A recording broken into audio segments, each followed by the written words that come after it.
السلام علیکم۔ ناول مان کی مایا، از قلم حور سحر، قسط number 2۔ Please subscribe, like, share and press the bell icon.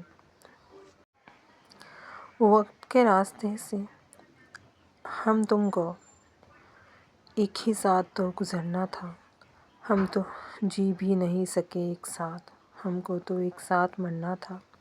تصویر پکڑے کافی دیر وہ یوں ہی کھڑی رہی، پھر آہستہ سے اپنے لب اس پر رکھ دیے۔ ارتضیٰ کافی دیر سے دروازے میں کھڑا اپنی ماں کو دیکھتا رہا، پھر آگے بڑھ کر پیچھے سے اس سے لپٹا۔ اس نے گڑبڑا کر تصویر سائڈ ٹیبل پہ رکھنا چاہا، جسے ارتضیٰ نے پکڑ لیا اور اپنی ماما جانو، اس وقت آپ سڑی ہوئی کوجی لگ رہی ہیں، آپ ایسے بالکل پیاری نہیں لگتی۔ ارتضیٰ نے منہ بنا کر کہا۔ مسکراہٹ خود بخود اس کے ہونٹوں پہ آئی اور نیچے جھک کر ارتضیٰ کو زور سے خود میں سمویا۔ اف، سڑی ہوئی کوجی، سانس بند ہو رہی ہے میری۔ اس نے گھور کر دیکھا تو وہ مسکرا دیا۔ اب لگ رہی ہے نا بابا کی کوجی؟ ارتضیٰ نے اس کی گود میں سر رکھتے ہوئے کہا۔ اور تمہاری کیا لگتی ہوں؟ Copy cat? اس نے اس کے بالوں میں انگلیاں پھیرتے ہوئے کہا۔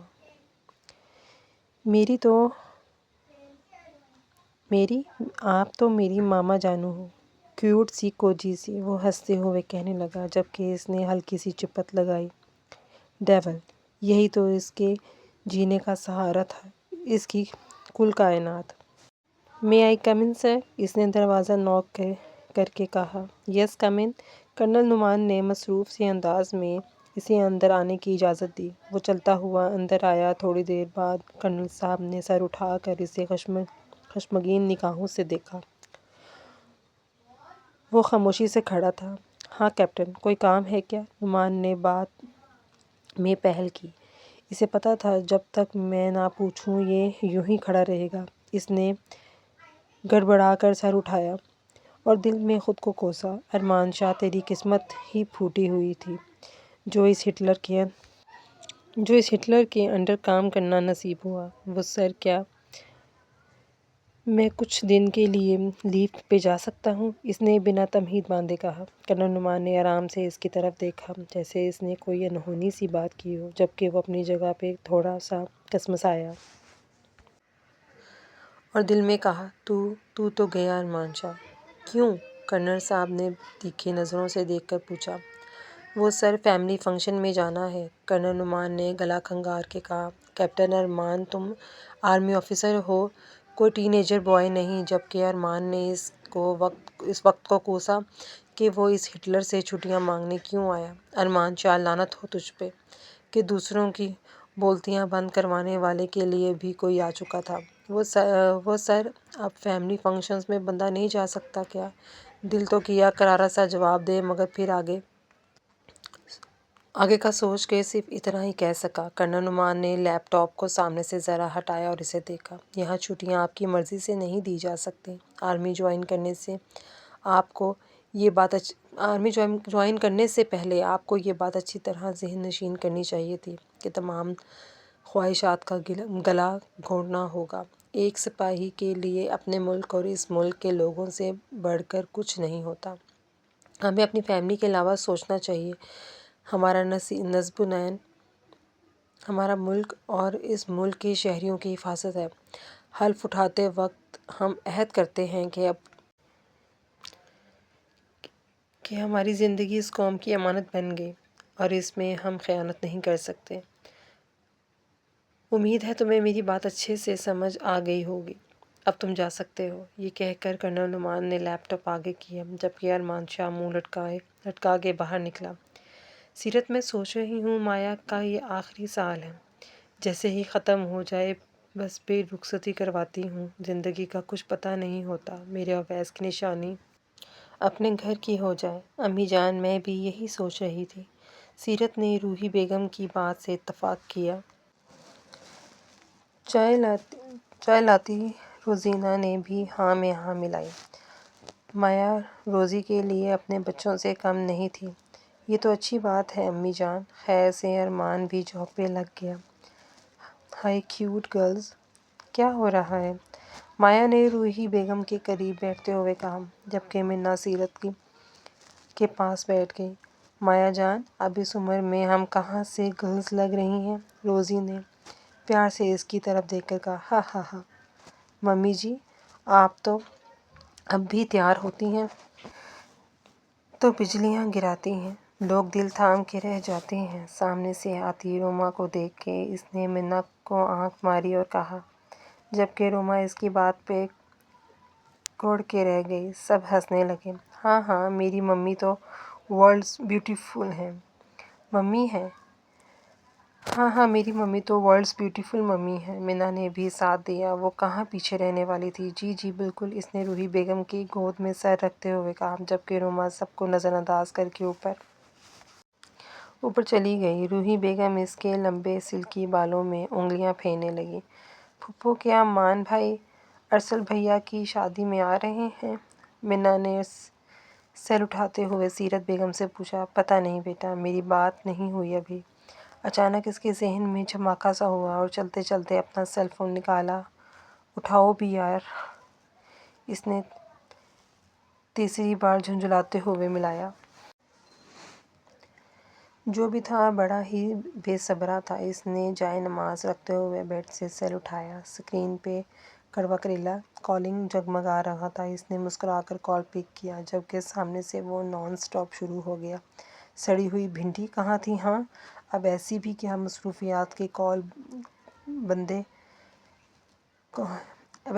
مصروفیات کا بندہ کال تک پک نہ کرے؟ کڑوے کریلے نماز پڑھ رہی تھی۔ بولو، اب ایسی بھی کیا بات ہے جو اتنے بے صبرے ہو رہے تھے؟ اچھا سنو، ایک کام کرو گی میری کیوٹ سی کوجی؟ اس نے نرم پڑھتے کہا۔ پتہ تھا مجھے کہ آپ نے کسی کام کے لیے ہی فون کیا ہوگا، ورنہ اس ٹائم تم نے کہاں کرنا تھا۔ اب ایسی بھی بات نہیں ہے کوجی، مجھے تو جب بھی ٹائم ملتا ہے اپنی سڑی ہوئی بھنڈی کو کال کرتا ہوں۔ اس نے پیار بھرے لہجے میں کہا۔ اوکے اوکے، اب کام کی بات بتاؤ، میرا دماغ نہ کھاؤ، اس نے ذرا رعب سے کہا، کیونکہ کام جو اس کا تھا تو رعب جمانا تو بنتا تھا نا۔ اچھا، اپنے ہٹلر ماموں سے کہو کہ مجھے ارسل کی شادی کے لیے چھٹیاں دے دیں، اس نے منہ بگاڑ کر کہا۔ اوہ، اس نے او پہ زور دیتے ہوئے کہا۔ اب آیا اونٹ پہاڑ کے نیچے، میں کیوں کہوں؟ وہ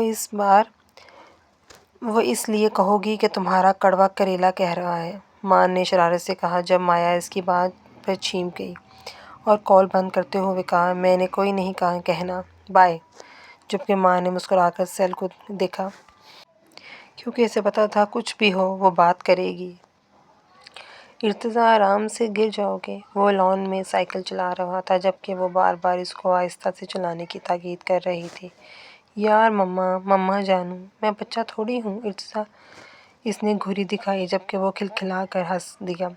ایک تیرے نہ ہونے سے یوں تو کچھ نہیں ہوتا، پھول پھر بھی کھلتے ہیں، چاندنی تو آنگن میں آج بھی اترتی ہے، میں بھی یوں تو زندہ ہوں، سانس بھی چلتی ہے، روز شب گزرتے ہیں، عمر ڈھلتی رہتی ہے، ایک تیرے نہ ہونے سے یوں تو کچھ نہیں ہوتا، کچھ کمی سی رہتی ہے آنکھ کے کناروں پر، کچھ نمی سی رہتی ہے، ایک تیرے نہ ہونے سے اور کچھ نہیں ہوتا، بس تشنگی سی رہتی ہے، کھڑکی میں کھڑی چاند کو تکتے پرانی باتیں اندر ہی اندر اسے ختم کر رہی تھیں۔ تو نے تو کہا تھا کہ ہمارا ساتھ تو ابد سے ازل تک رہے گا۔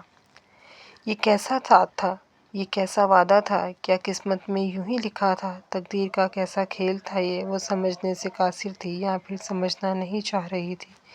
اس نے ایک سسکی لی اور کھڑکی بند کر کے بیڈ پہ ٹیک گئی۔ کچھ یادیں جان لیوا ہوتی ہیں شاید۔ نہیں، یادیں جان لیوا کیسے ہو سکتی ہیں؟ یادیں تو جینے کی امنگ پیدا کرتی ہیں۔ ہاں، تیری یادیں ہی تو ہیں کہ میں جی رہی ہوں۔ آنسو بہہ کر گالوں پر پھسلے۔ سڑی ہوئی کوجی، کتنی بار کہا ہے کہ تیرے اس کیوٹ سے چہرے پہ آنسو نہیں جچتے۔ ایک دم وہ سیدھی ہوئی، گال پہ پھسلتے آنسو صاف کیے اور مسکرا دی۔ اب لگ رہی ہو میری کیوٹ سی کوجی۔ اس نے ہاتھ بڑھا کر اسے تھامنا چاہا، مگر ارتضیٰ نے اسے بازوؤں سے زور زور سے ہلایا۔ مما جانو، کہاں گم تھیں آپ؟ میں کب سے آپ سے پانی مانگ رہا ہوں۔ وہ سیدھی ہوئی اور ارتضیٰ کی طرف دیکھ کر کہا، کہیں نہیں میری جان، ابھی لائی میں۔ ماما جانو، آئی نو آپ اپنے مسٹر کوجے کو مس کر رہی ہیں، ارتضیٰ نے اسے اٹھتے ہی کہا۔ وہ کچھ بھی کہے بنا بیڈ سے اتری، جبکہ ارتضیٰ نے گھور کے اپنی ماما جانو کو دیکھا اور کچھ کہنا چاہا مگر چپ رہا۔ بابا جانے کی بات یاد آئی۔ بابا کی جان، کبھی کبھی دوسروں کو تھوڑا دیر اکیلے بھی رہنے دینا چاہیے تاکہ وہ خود کو سمیٹ سکیں۔ اور اٹھ کے جگ اٹھا کے کچن میں جانے لگی۔ منا تم نے اسائنمنٹ تیار کر لی؟ منا کے سامنے بیٹھتے ہوئے بولی۔ ہاں بس وائنڈ اپ کر رہی ہوں، منا نے لیپ ٹاپ پہ انگلیاں چلاتے ہوئے کہا۔ اچھا میرا بھی پرنٹ کر دینا، اس نے سر اٹھاتے ہوئے کہا۔ یو ایس بی اس کی طرف اچھالی اور بالکنی کی طرف چل دی، جبکہ پیچھے سے منا نے منہ بنا کے کہا، مایا کبھی تو خود اپنا کام کیا کرو، جب سے مان گیا ہے مجھ سے ہی کرواتی ہو۔ ہاں تو دوسروں سے کروانا مجھے اچھا لگتا ہے، مایا نے اس کی طرف دیکھے بنا کہا اور سیل پہ نمبر ملانے لگی جو دوسرے ہی بیل پہ پک کر لیا گیا تھا۔ السلام علیکم۔ کال ریسیو ہوتے ہی اس نے کہا، وعلیکم السلام، ذہن نصیب میری جان، نعمان صاحب نے خوشگوار انداز میں جواب دیا۔ کیسے ہیں کرنل صاحب؟ مایا نے شرارتی انداز میں پوچھا۔ میں تو ایک دم فٹ، میری جان کیسی ہے؟ ارمان جو کسی کام سے آیا تھا، کرنل نعمان کو کال پہ اتنے خوشگوار لہجے میں بات کرتے دیکھا تو کڑ کر رہ گیا۔ یوں ہمیں تو روکتا ہے اور اب خود ہٹلر صاحب کتنے میٹھے بول رہا ہے۔ کرنل نعمان نے اسے بیٹھنے کا اشارہ کیا اور خود اٹھ